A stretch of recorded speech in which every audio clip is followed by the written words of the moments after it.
What's up, football fans? I'm Emery Hunt, the czar of the playbook, and don't forget to check out and grab your copy of our two latest book releases, Football: A Love Story and What Did Football Teach Me? Visit our website at footballgameplan.com/books and get your copies today.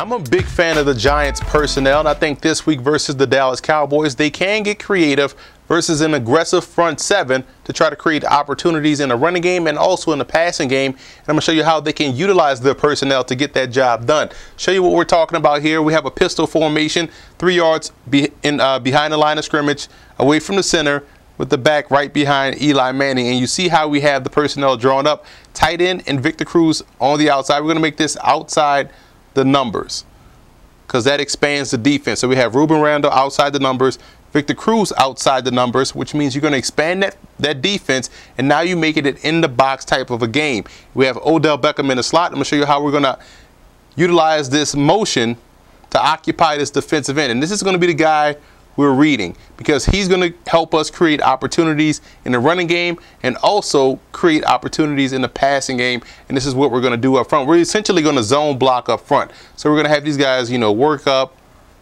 that way, work back, block head on, try to combo, get over that way. So we're going to just leave the defensive end unblocked. And that's one thing that's going to be important because we're going to read off him because we're trying to hit this running game, this running play right here in this B gap, B or C gap, depending on how he plays it. The running back has the freedom to choose. But how we're going to occupy him, and we're going to have the tight end work up and try to block this backer.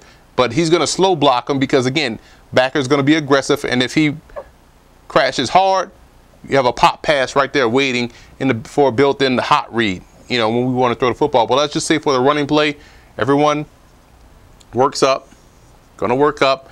Now, as the cadence starts to wind down, you're going to bring Odell Beckham, and he's going to draw a lot of attention. You're going to bring him in motion. You're going to bring him around. When he gets right behind the tailback, you snap the football. Eli Manning reverses, hands the ball off to the running back, and he's going to just attack it hard. You're trying to get this defensive end to make a decision. He's going to crash down and take the back and, tackle him, maybe a 2-yard gain or something like that. But if he doesn't, because, again, he sees Eli turns his back, so he doesn't know if it's a play action or what, he's going to hold court. That's why you want the running back to hit it quick. I think this could be a good play for a guy like Shane Vereen because of what he brings to the table from a quickness standpoint. So now, while you're occupying this defensive end, you have Odell Beckham going around. Now on just a running play, he's just a dummy player. He's just a guy that's going to hold his defensive end. Let's say you want to, okay, this guy has been crashing down. He's made this play twice. So now we're going to reverse out, fake it, and dump the ball off on a small little pop pass to Odell Beckham. And we know now we have 2 blockers out. He's going to make this alley guy miss, possibly, and make a big play. Now let's say they want to be aggressive and they want to take away Odell Beckham. So, okay, let's say now they're going to replace. Backer's going to crash hard on Beckham. Tight end's going to get covered by the safety. So now you run him off. Now you have ideally what you want. Victor Cruz, number one, one-on-one. He can run a quick pop. He can run straight down the field. But you want him one-on-one with that corner because you trust his athleticism and his ability to make a play. But this is how you can get creative with your personnel because, again, you have a guy in Odell Beckham that's going to draw a lot of attention. You have the tight end out flex that can help as a blocker, a seal player on that backer. You get Victor Cruz one-on-one, and you also create a crease in a running game with this quick hitter of a play because Eli Manning is turning his back to the defense, is going to hold that defensive end, and the running back can hit it quick. Again, that could be a good play for a guy like Shane Vereen. So this is a way the Giants can utilize their personnel. That's if he's healthy. So that's a way the Giants can utilize their personnel to help calm the rush of the front seven from the Dallas Cowboys.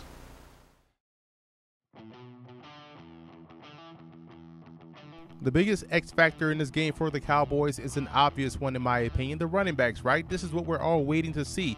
How will these guys perform without DeMarco Murray back there in the backfield? Will that quartet of Darren McFadden, Joseph Randle, the newly acquired Christian Michael, Lance Dunbar, how will those guys perform behind that very good offensive line? We know up front the starting five is solid for Dallas, maybe the best in the league, and they also have some really good reserves. So the line of scrimmage is going to be fine. Can those guys in the backfield get the job done, not just in this game, but throughout the course of the season for Dallas?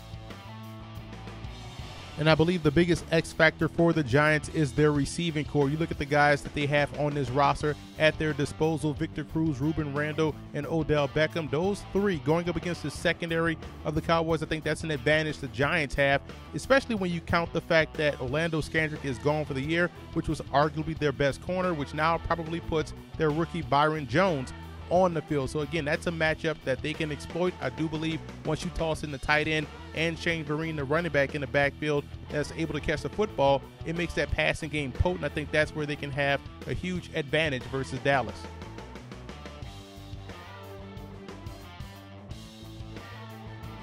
I like the Cowboys in this ball game. I believe defensively speaking, even without Greg Hardy, Rolando McClain, or even Orlando Scandrick, this defense is still tough enough to cause problems for this Giants offense. I think within the front seven, their defense will do a great job in slowing down what the Giants want to bring to the table offensively.